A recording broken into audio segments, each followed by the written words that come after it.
Assalamualaikum warahmatullahi wabarakatuh.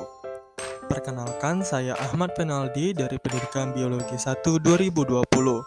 Pada video pembelajaran kali ini, kita akan membahas mengenai mutasi pada makhluk hidup materi kedua. Pada video pembelajaran kali ini, kita akan membahas mengenai mutasi berdasarkan sumbernya, proses terjadinya mutasi, faktor-faktor penyebab terjadinya mutasi, dampak positif dan negatif mutasi, serta mutasi dalam mekanisme evolusi. Yang pertama merupakan mutasi berdasarkan sumbernya, terbagi menjadi dua, yaitu mutasi alami dan mutasi buatan. Mutasi alami merupakan mutasi yang terjadi secara alami dan biasanya disebabkan oleh sebab yang tidak jelas dalam metabolisme, sehingga terjadi kesalahan dalam sintesis bahan genetik. Sedangkan mutasi buatan merupakan mutasi yang sengaja dibuat untuk tujuan tertentu, seperti di bidang budidaya, bibit, dan lain-lain. Selanjutnya merupakan proses mutasi.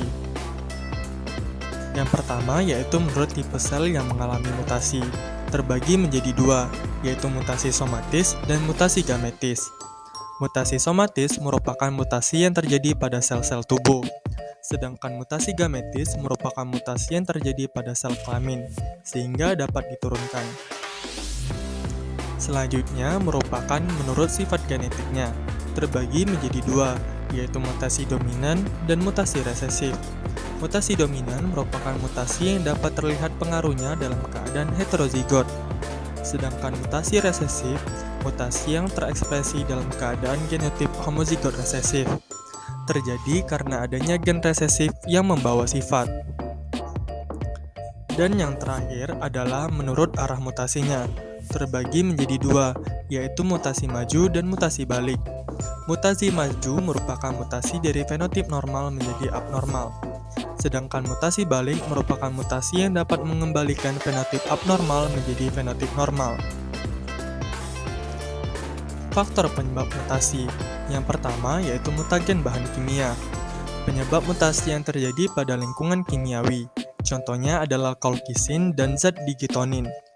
Colchicine merupakan zat yang dapat menghalangi terbentuknya benang spindle pada proses anafase dan dapat menghambat proses pembelahan pada sel. Yang kedua merupakan mutagen bahan fisika. Contohnya adalah sinar UV, sinar radioaktif, dan sinar gamma. Penyebab mutasi dalam lingkungan yang bersifat fisika adalah radiasi dan suhu. Yang ketiga merupakan mutagen bahan biologi.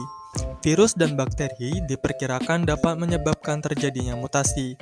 Bagian virus dapat menyebabkan terjadinya mutasi adalah DNA-nya. Selanjutnya merupakan dampak mutasi. Yang pertama yaitu dampak positif.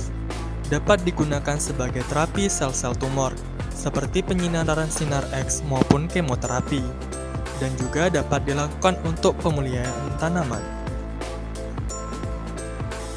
Yang kedua yaitu dampak negatif. Dapat menyebabkan kelainan pada manusia, menimbulkan sel kanker dan kecacatan, serta penggunaan insektisida yang tidak sesuai dapat menyebabkan mutasi pada hama.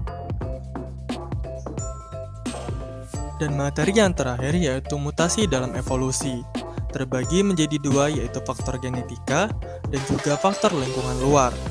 Faktor genetika merupakan perubahan pada gen suatu makhluk hidup akan berakibat pada terjadinya perubahan sifat organisme tersebut, yang kemudian akan diwariskan pada keturunannya.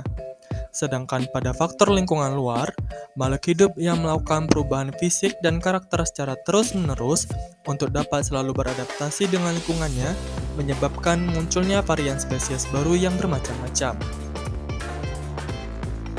Terima kasih telah menonton video pembelajaran kali ini. Sampai jumpa pada video pembelajaran berikutnya. Wassalamualaikum warahmatullahi wabarakatuh.